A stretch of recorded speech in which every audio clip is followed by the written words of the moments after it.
প্রান্তে এসে থমকে দাঁড়াই, ভাবতে বসি জীবনের অগণিত বাঁক পেরিয়ে এই ৩৬৫ দিনে কত কিছুই না পেলাম, আবার কত কিছুই না হারালাম। সময় যেন এক ধারাবাহিক নদী, যা আমাদের সাথে নিয়ে বয়ে চলে তার নিজস্ব নিয়মে। সুখের মুহূর্তগুলো যেন রৌদ্রের মতো উষ্ণতা ছড়ায় হৃদয়ে, আর দুঃখগুলো কুয়াশার মতো সবকিছু আবছা করে রাখে। প্রাপ্তি ও হারানোর সমীকরণ এই বছরে জীবনের প্রতিটা দিন আমাদের জন্য ছিল নতুন চ্যালেঞ্জ, নতুন আশা ও প্রত্যাশা। কিছু প্রাপ্তি ছিল এমন, যা অভ্যন্তরে নতুন করে জীবন ভূত জাগিয়েছে।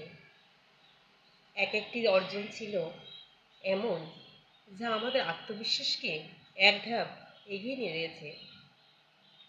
কারো জীবনে চাকরি পেয়েছে, কারো জীবনে এসেছে নতুন কোনো সম্পর্ক বা বন্ধু, কেউ পেয়েছে স্বপ্নের গন্তব্যে পৌঁছানোর পথ। এই ছোট বড় প্রাপ্তিগুলো যেন আমাদের মনে আলো ছড়ায়, কিন্তু সব প্রাপ্তির সাথে সাথে এসেছে কিছু হারানোর কষ্ট। হারানোর অনুভূতি গভীর এক শূন্যতা সৃষ্টি করে, কখনো কখনো তা মলিন করে দেয় জীবনের সব আনন্দ। কোনো প্রিয়জন হারানোর বেদনা, কোনো স্বপ্নের অপূর্ণতা, বা এমন কিছু যা একসময় আমাদের কাছে সবচেয়ে মূল্যবান ছিল। এগুলো এই বছরের বেদনাগুলোকে আরো গভীর করেছে।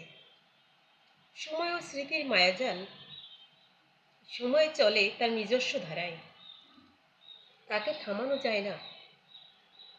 এই চলার পথে রেখে যায় অসংখ্য স্মৃতি, কিছু আনন্দের, কিছু বিষাদের।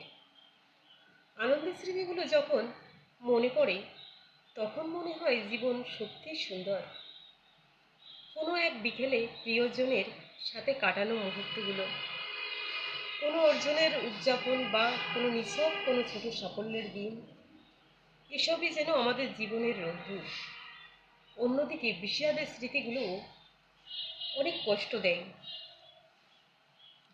বিষাদের স্মৃতিগুলো যেন এক অদৃশ্য বাধার মতো আমাদের পথকে কঠিন করে তোলে। হারানোর কষ্টগুলো বারবার আমাদের মনে করিয়ে দেয় জীবনের অনিশ্চয়তা ও ক্ষণস্থায়িত্ব। কিন্তু বিষাদের মাঝেও লুকিয়ে আছে জীবনের শিক্ষাগুলো, যা আমাদের আরও পরিণত করে তোলে। আশা ও ভবিষ্যতের দিগন্ত বছর শেষে থেমে গিয়ে যখন পেছন ফিরে তাকাই, তখন বুঝি জীবনের প্রতিটি মুহূর্ত এক একটি গল্প। কিছু গল্প আমাদের শিখিয়েছে কিভাবে এগিয়ে যেতে হয়, আবার কিছু গল্প আমাদের মনে করিয়ে দিয়েছে যে জীবনের সবচেয়ে বড় শক্তি হলো ধৈর্য এবং আশাবাদ। নতুন বছর আমাদের সামনে এক নতুন দিগন্ত উন্মোচন করবে। এই বছর যা কিছু শিখিয়েছে, তা যেন আমরা ভবিষ্যতে প্রয়োগ করতে পারি। নতুন আশা, নতুন লক্ষ্য এবং নতুন স্বপ্ন নিয়ে পথ চলা শুরু হোক।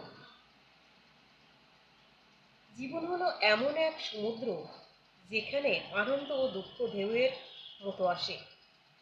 এই বছর আমাদের শিখেছে জীবনের প্রতিটি মুহূর্তকে কিভাবে উপলব্ধি করতে হয়, সুখকে উপভোগ করতে হবে, আর দুঃখ থেকে শিখতে হবে।